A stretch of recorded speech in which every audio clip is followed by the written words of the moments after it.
Our topic is the management and analysis of autonomous driving at intersections. First, let me introduce ourselves. Our advisor is Mr. Sheng-Chau, and our members are Evan Chang, Sky Chang, and Aaron Chen. We saw a piece of artwork on social media. 16 balls are constantly rolling back and forth on a platform, but they don't collide with each other. It occurred to us that we have to wait for the traffic lights when the vehicles are at intersections, which is inefficient. Therefore, we want to set up a system to make traffic as smooth as it is shown in the artwork. In order to set up the system, we need to analyze vehicle conflict in intersections, then find out how to deal with the possible collisions and manage vehicle conflict based on that. We need some methods to test whether our system is effective.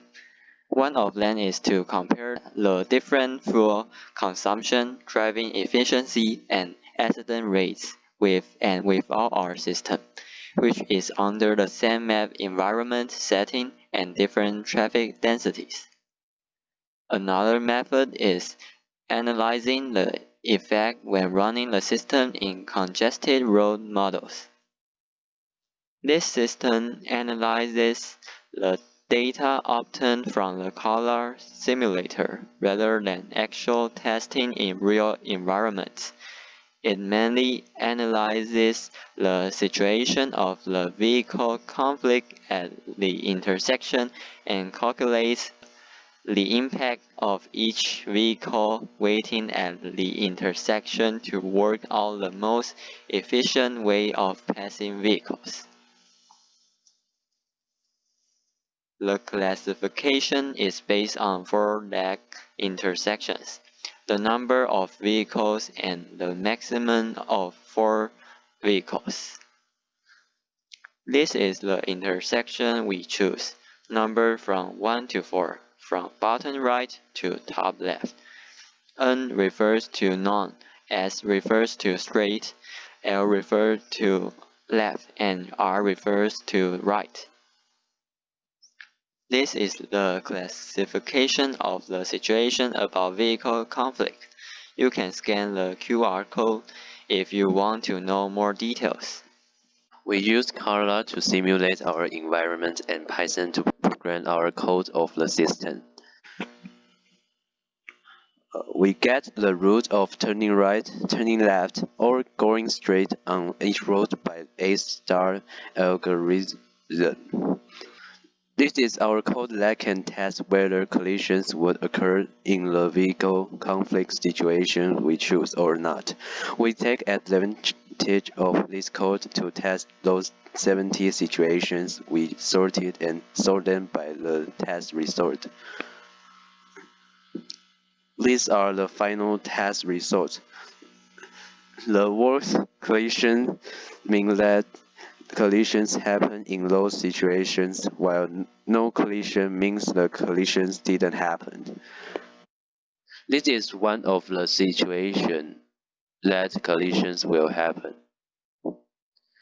Now you are going to watch the video of how we test that situation.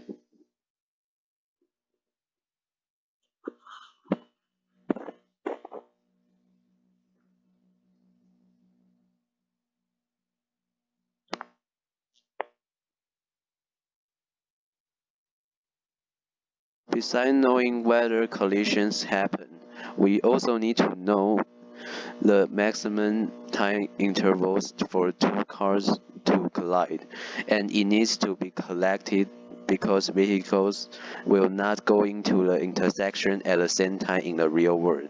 We want to get the maximum time intervals between two vehicles so that we can know whether two vehicles will collide.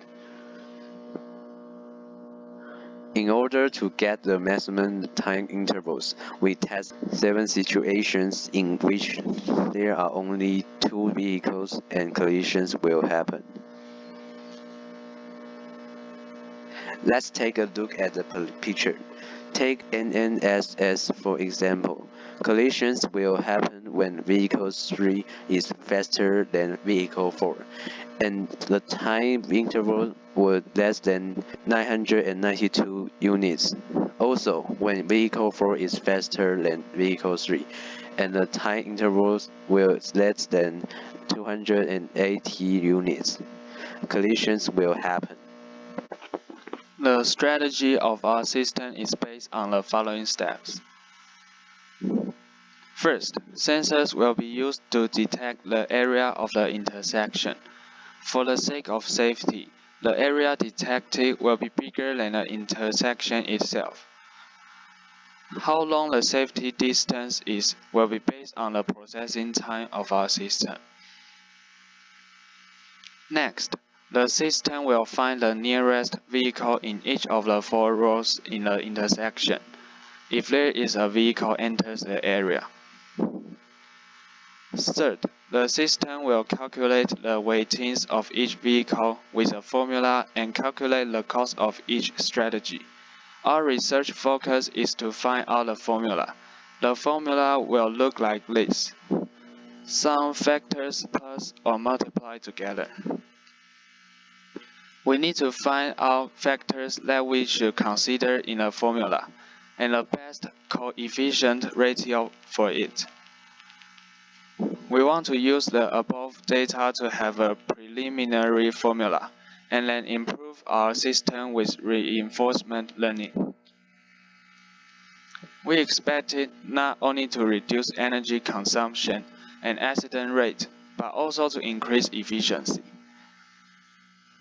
In the future, we will analyze the differences in the system under different conditions and find the best strategy for vehicles passing through the intersection, and finally, achieve a complete system. This is the end of our presentation. Thank you for listening.